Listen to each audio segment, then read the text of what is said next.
We got this news from CNBC. They say Dow closes at 600 points down. It's terrible. NASDAQ enters correction after weak jobs report live updates. You know what's funny? It's horrible good news. Do you know why it's horrible news? Well, the stock market going down and a weak jobs report. The weak jobs report is bad. It's indicative of a weak economy, and that means people's bills is going to get higher. They're going to have a hard time affording things. Their small businesses won't see clients and customers, and this did impact the stock market. And so those retirement accounts are going down.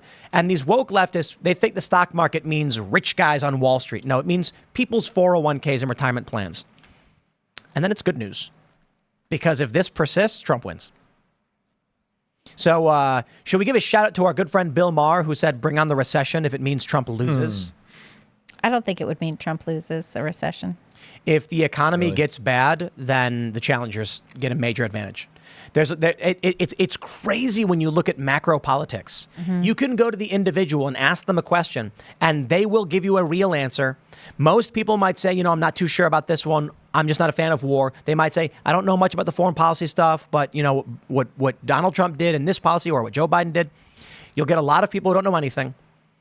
But if 1 in 1,000, 1 in 10,000 people don't know, don't care, it's just, if it's bad, I vote the other guy, that has a massive impact on the election. Mm-hmm. So just imagine this, the bell curve.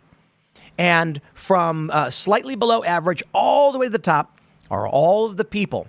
So let's say 70% of the bell curve, from like stupid people to geniuses, are all saying for one reason or more, here's who I'm voting for and why. The stupid people are like, I don't know nothing about politics, but Donald Trump got my job back. They had that guy deported from my factory. And you're like, okay, hey, that guy deserves his job, right? And then at the very bottom of the bell curve, the people who are as dumb as a box of rocks, they're like, the economy's bad, it's Biden's fault. Well, to be fair, it is. But then when Trump's in office, they go, the economy's bad, it's Trump's fault. And so they don't think about anything. They don't know or care. They just say, well, it's bad, I should vote for the other guy. And that is a large portion of vote swing. Mm-hmm. So you can pander to all the smartest people in the world you want, but all that matters is if 5% of people feel bad economically, they swing for the other guy. Do you feel that it's too far gone in the country, that a recession will swing that for people? I don't know. I'm not great on economics, Yeah, I feel like it's just so bad for everywhere I've gone in this country. The people are like, you feel it. I remember for a while there, every time I went to the grocery store, it would double. Yeah. And it would be like, oh, last week these same groceries were $25. Now they're $50. Right. And then it would be like, wait, last week these groceries were $50. Now they're $75. Right. And now I know that now when I go to the grocery store, I'll be like, can I get out of here for, less than $1.50? No, I've got a couple of yogurts, a bunch of veggies. I don't even buy, I stick to the outside of the store. I have some bread, some yogurt, veggies, that's pretty much what I buy. And then it's outside of all that. It's, I'm not buying beer. I'm not buying anything fancy, And if you're on city water at home, water is expensive. My water is expensive. Yes. That's true. Gas is obviously expensive. You have expensive water? Yeah. Yeah. You're not on a well? No. I have city water. City water, huh? And my bill last month was $130. Wow. Right? Holy crap. Yeah. I thought that was really quite a bit. What I've seen. But isn't it some of the most expensive in the country? I don't know, because I never had to pay for water before, because I lived in New York City where everything was folded into my rent and my enormous taxes. Well, you mean your landlord paid for it? Yeah. So, I will say that in New York, my rent included my apartment, heat, and my water. The average national city and my trash. The average national city water bill is between $30 and $60 a month. Yeah, so I paid $130 last month. You live in a small city. It's not even a city. It's a little tiny place. Yeah, it's a little tiny place. But I pay for everything. I pay for my trash. I pay for water, electricity. We got a swimming hole. And we just get some buckets and we scoop it up and bring it inside and we cook it in the filter. That's how you do it. No, we have a well, we have a pump. Yeah. And then we have a sulfur problem. Mm-hmm. So we had to get a crazy system. Didn't work. Oh, your system didn't work? So we got a bunch of different buildings where everybody works out of. And there's 3 systems. 2 of them are perfect and one of them is not working at all. And for anybody, it was funny because people don't know this from the city. So we have guests come out here and they'll go to the bathroom. And right when they walk in, they don't understand what they're smelling. They go, whoa, it's bad in there. And I'm like, bro, that's the water faucet. That is not the toilet. That is not somebody's business. That is just the water. You ever go? They're not used to going out to the country and having sulfur water. Yeah, but I mean, it's nothing that bad. It's just. I mean, in Philly for a good period of time, there was sulfur in the water, and you'd walk in and smell it. You'd be like, "What devil house is this?" Oh, we're just in Philadelphia. Yeah, I went to where was I? I think I was in Alaska, and their water was red in one area because of iron. Interesting. And it was like a yellowish tint, and it said, "Do not be alarmed. The water is not dirty. There's just a lot of iron in the water. Take it in consideration," or whatever. I don't know what that means. I don't know if you weren't supposed to drink it or whatever. But anyway, back to the main point. The economy is collapsing. There are no jobs. The jobs report was really bad. What were they expecting? 175K, and it was like 114. And so We're in at response, 4.3, which is the worst it's been since October 2021. If this keeps it up, then Kamala is not going to win. But that's the other thing about pulling Joe Biden out, because the argument is it's Biden's fault and Kamala will change it. What I don't understand, Kamala keeps running these ads where she's like, when I'm president, I'm going to fix the border. And it's like, why didn't you fix it now? You had the opportunity. You're the vice president. Like, you're there. You're literally right there. What are you doing?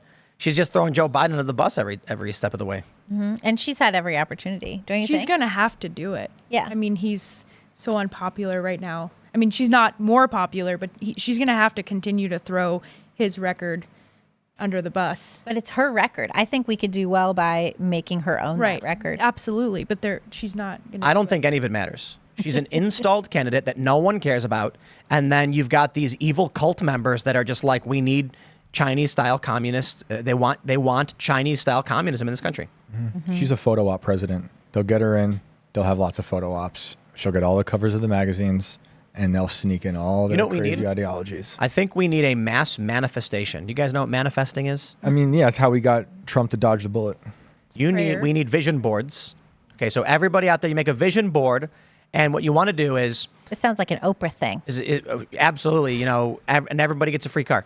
You go on the AI and you make it print up Donald Trump winning 2024, and you put it on your vision board, and then every night you go to sleep, you just focus and concentrate, and then one day you're going to wake up November 6th, you're going to turn the TV on, and they're going to say Donald Trump is the 47th president of these United States, and he's going to come out and he's going to say, Kamala, she was terrible, nobody wanted her, so she lost, and it was really bad. We did it, Joe. And you're a single tear will come down your cheek. And then there'll be a ring at your door, and you'll go, and there'll be a pizza man, and he says, Donald Trump has ordered everybody pizza. Pizza Hut? That's right. That would be Pizza Hut. amazing. And they turn the pizza around, and you eat the crust first. Probably Big Macs. He loves McDonald's, yeah. Big Macs. He does love Remember McDonald's. how everyone made fun of him for like pandering when he had a bunch of McDonald's in the White House to celebrate the NBA championship? And it's like, no, that's literally his favorite food. Oh, he loves That's it. what he wants. And it's like, yeah, all the athletes came by and he had McDonald's everywhere and he was really excited. But he loved it. But the athletes loved it too. Yeah. They're like, McDonald's, cheeseburgers. It's cool to eat prefer McDonald's Taco Bell. in the White House. Yeah, agreed. Taco Bell's better. Doritos Locos Tacos. Now they have the Cheez-It Crunch Wrap. You guys see that? Nope. No. It's a giant Cheez-It. And then they put, I heard about Taco this. Bell has like 4 ingredients. And they just rearrange them in different ways and then sell them as different products. And fry them a little different. Yeah, I Let's love fry it. this piece now. Tomorrow we'll fry the other It's kind. crazy that they allow this stuff and they ban things like raw milk. Right. Yeah, like what do you have to? Blows my what mind. loopholes you have to go through with meat and stuff? Are there crazy rules out there you got to work with? Yeah, absolutely. We have a USDA inspected facility, so we have a USDA inspector there 24/7, and his primary job is to make sure that the animal is healthy, and doesn't have any disease. Also to inspect the cleanliness of the facility, which we spend up to 2 hours a day cleaning.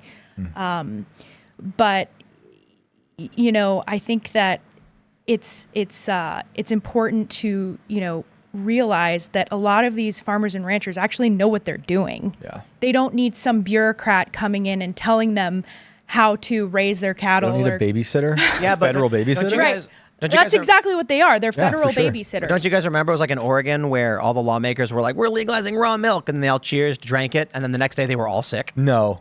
Yeah. I've been drinking raw milk for 8 years.